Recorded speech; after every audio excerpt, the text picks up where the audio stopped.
बोलिए भारत माता की। क्यों भाई, धुले वालों की आवाज को क्या हो गया है? मुझे मालूम है भैया बहुत गर्मी है, मगर मोदी जी को तीसरी बार प्रधानमंत्री बनाना है या नहीं बनाना है? अपने भामरे साहब को फिर से संसद में भेजना है या नहीं भेजना है? तो ऐसी आवाज नहीं चलेगी। मैं शिवाजी महाराज का जयकारा लगाता हूं। मेरे साथ दोनों हाथ उठाइए, उठाइए दोनों हाथ, विजय के संकल्प की मुट्ठी पीछे और बोलिए जय शिवाजी, जय जय जय जय जय शिवाजी, जय जय जय जय जय भवानी, जय श्री राम। मंच पर उपस्थित श्रीमान देवेंद्र जी,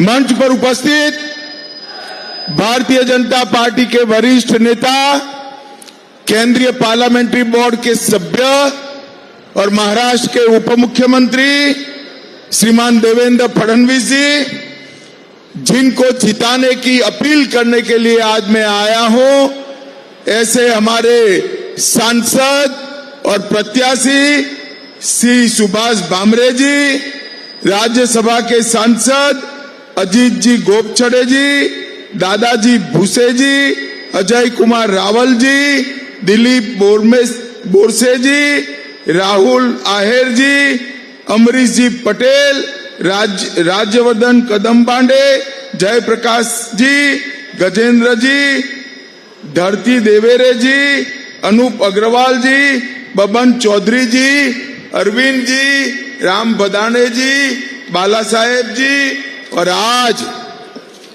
इतनी चिलचिलाती धूप में इतनी बड़ी संख्या में आए हुए प्यारे भाइयों, बहनों, माताओं और मेरे जिगर के टुकड़े जैसे युवा मित्रों, आप सभी को नमस्कार। भाइयों बहनों, सबसे पहले मैं धूले शहर की ग्राम देवी एकवीरा माता के मंदिर को प्रणाम कर कर मेरी बात की शुरुआत करता हूं। गुरुद्वारा नानक साहिब जी, रोकड़ोबा हनुमान मंदिर, कालिका मंदिर, सिद्धेश्वर गणपति मंदिर, ये सभी देवस्थानों को प्रणाम कर कर मेरी बात की शुरुआत करता हूं। मैं जब यहां महाराष्ट्र की पवित्र भूमि पर आया हूं, तब हिंदवी स्वराज की स्थापना करने वाले छत्रपति शिवाजी महाराज, धर्मवीर संभाजी महाराज, बाबा साहेब आंबेडकर जी और महात्मा ज्योतिबा फूले को भी मन पूर्वक प्रणाम करता हूं। और धुले वालों, आजकल जिनका नाम लेना उद्धव जी ने छोड़ दिया है, वो वीर सावरकर को भी प्रणाम कर कर मेरी बात की शुरुआत करें। आज देश में चौथे चरण का चुनाव चल रहा है। मैं देश भर में जहां जहां चुनाव हो रहा है, महाराष्ट्र में जहां जहां चुनाव हो रहा है, सभी जनता जनार्दन को अपील करना चाहता हूं, अभी 6 बजे का समय है, भारी संख्या में मतदान कर कर आप देश को सुरक्षित करने वाली एक सरकार चुनकर भेजिए। भाइयों बहनों, ये चुनाव जो है 2 खेमों में बटा हुआ है। एक और नरेंद्र मोदी जी है और दूसरी ओर राहुल बाबा है। एक और 12 लाख करोड़ के घपले, घोटाले, भ्रष्टाचार करने वाली कांग्रेस पार्टी और उनके साथी है, और दूसरी ओर 23 साल तक मुख्यमंत्री और प्रधानमंत्री रहने के बावजूद 25 पैसे का जिन पर आरोप नहीं है, ऐसे हमारे प्रिय नरेंद्र मोदी हैं।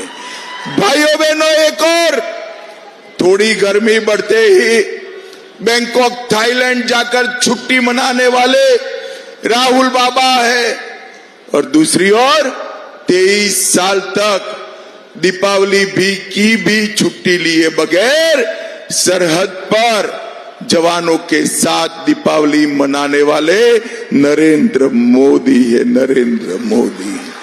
एक और चांदी के चम्मच के साथ पैदा हुए राहुल गांधी है, और दूसरी ओर चाय बेचने वाले गरीब के घर में जन्म लेने वाले नरेंद्र मोदी। दूल्हे वालों, आप लोगों ने दोनों के बीच में चुनाव करना है। मैं आज आपको बताता हूं, बामरे साहब के नाम के सामने 3 नंबर पर जो कमल का निशान है, उस पर जब आप बटन दबाओगे, बामरे साहब को दिया हुआ एक एक वोट सीधा नरेंद्र मोदी को प्रधानमंत्री बनाने के काम में आने वाला है। भाइयों बहनों, मैं आप सभी से अब सीधी बात कर रहा हूं। मुझे बताइए जरा, अयोध्या में राम मंदिर बनना चाहिए था या नहीं बनना चाहिए था? जोर से बोलो, बनना चाहिए था या नहीं बनना चाहिए था? 70 साल तक एक कांग्रेस पार्टी, शरद पवार जी राम मंदिर के मुद्दे को अटकाते रहे, कोर्ट में उलझाते रहे। अरे एक बार सरकार तो बनाओ, बाकी सब भी हो जाएगा। कोर्ट में उलझाते रहे। आपने मोदी जी को दूसरी बार प्रधानमंत्री बनाया। मोदी जी ने 5 साल में केस भी जीता, भूमि पूजन भी किया, और 22 जनवरी को प्राण प्रतिष्ठा कर जय श्री राम कर दिया। भाइयों बहनों, मैं कांग्रेस पार्टी के नेताओं को और विशेषकर उद्धव ठाकरे जी को पूछना चाहता हूं,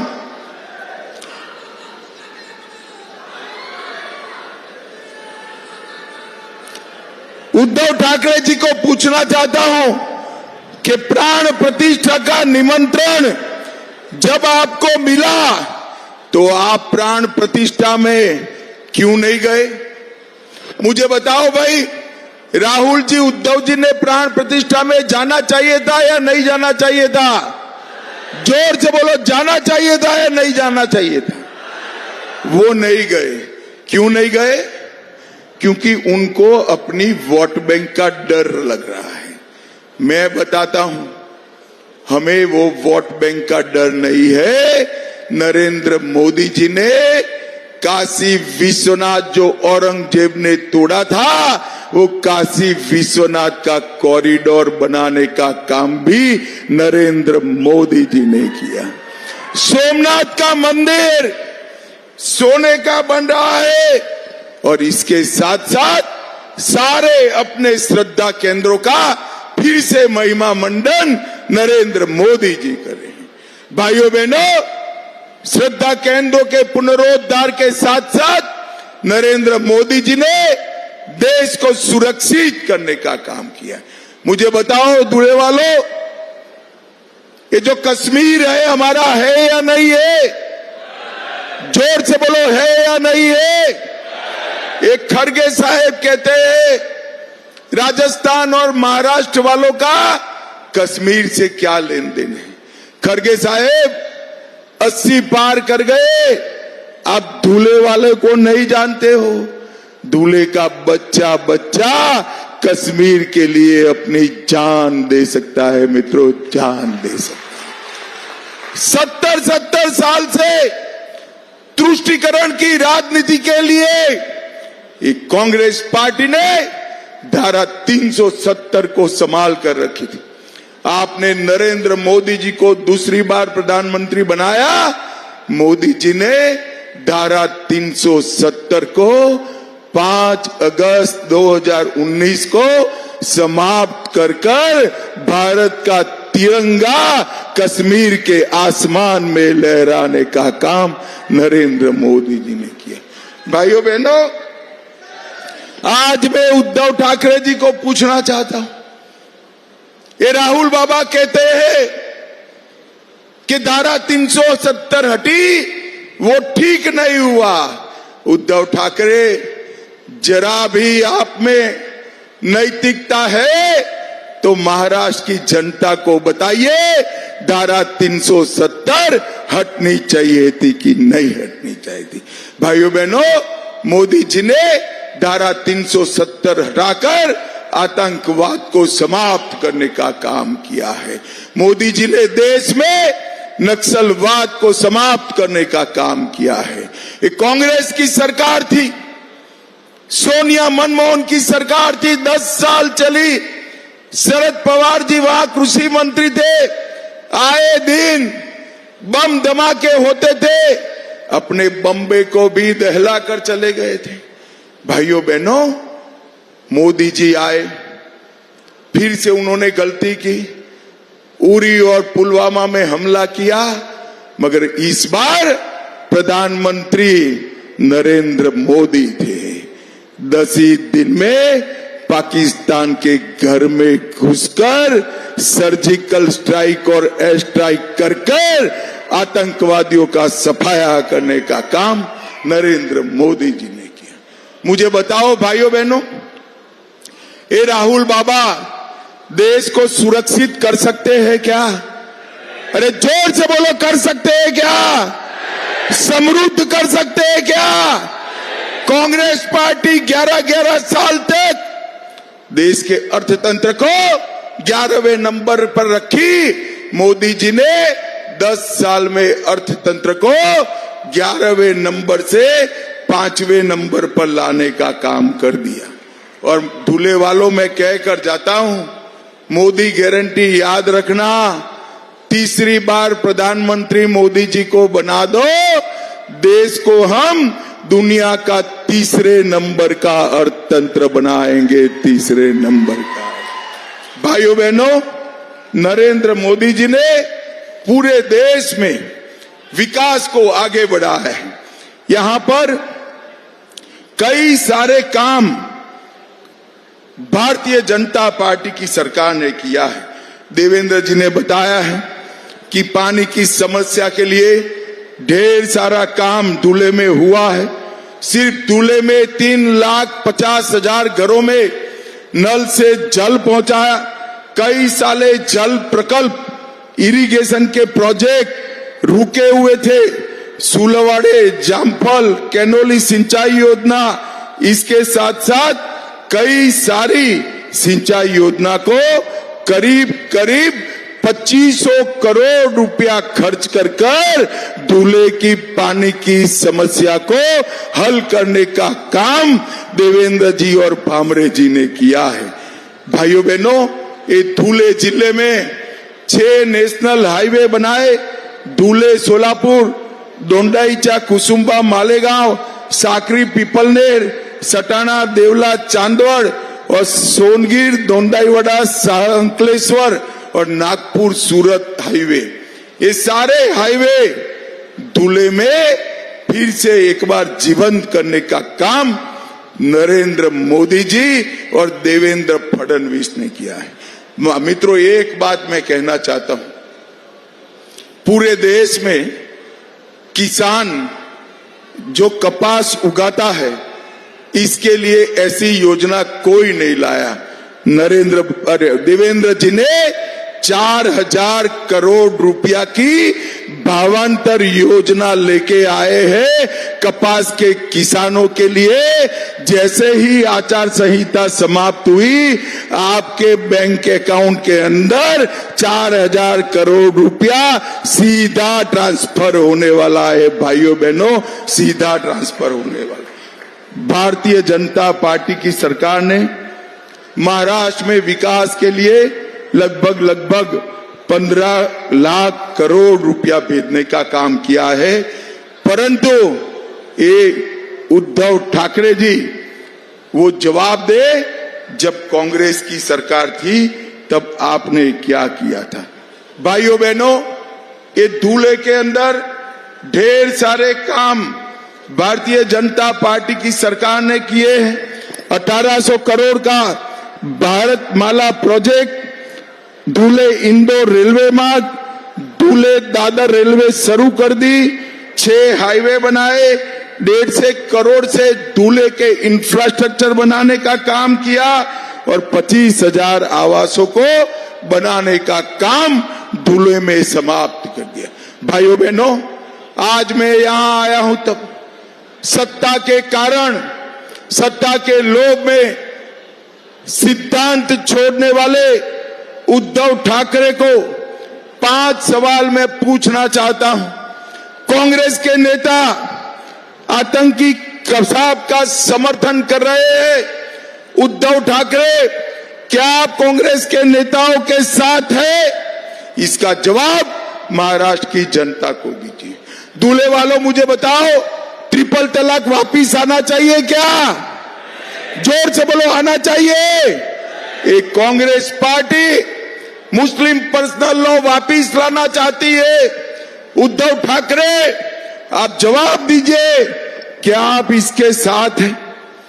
कांग्रेस पार्टी और राहुल गांधी वीर सावरकर का विरोध करते हैं। उद्धव जी, आप बताइए, राहुल गांधी के साथ आप सहमत है क्या? और उदयनिधि स्टालिन और उनके साथी सनातन धर्म का विरोध करते। शिवाजी महाराज ने पूरा जीवन हिंदवी स्वराज की स्थापना के लिए न्यौछावर कर दिया। ये सनातन धर्म का विरोध स्टालिन एंड कंपनी करते हैं। उद्धव जी इनके साथ हाथ मिलाते हैं।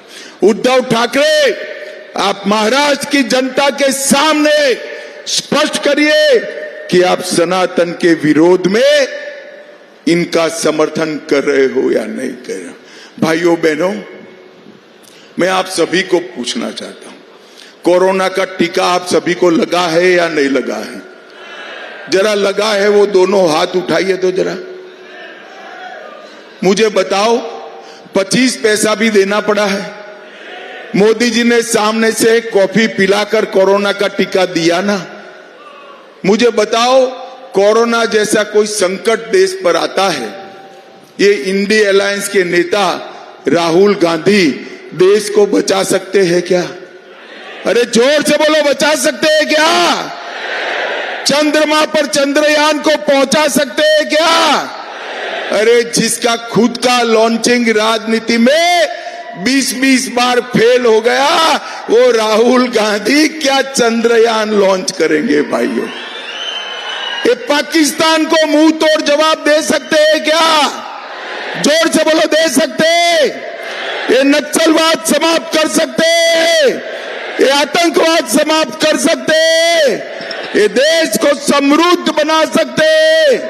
ये गरीबों के घर में गैस, पानी, घर, बिजली, स्वास्थ्य की सेवाएं, मुफ्त अनाज पहुंचा सकते हैं क्या?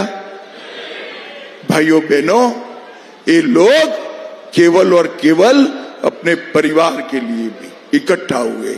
मैं इसलिए आप सभी को कहने आया हूं, एक बार 20 तारीख को सभी काम साइड पर रखकर नरेंद्र मोदी के नाम पर भारतीय जनता पार्टी के कमल के निशान पर बटन दबाइए। मुझे बताओ भाइयों बहनों, 20 तारीख को भामरे साहब को जिताओगे क्या? अरे जोर से बोलो, जिताओगे? कमल के निशान पर बटन दबाओगे? मोदी जी को तीसरी बार प्रधानमंत्री बनाओगे? तो मेरे साथ दोनों हाथ उठाइए, उठाइए दोनों हाथ, विजय के संकल्प की मुट्ठी भींचे और जोर से बोलिए, जय श्री राम, भारत माता की, भारत माता की, वंदे वंदे। आप सभी का बहुत बहुत मनपूर्वक धन्यवाद।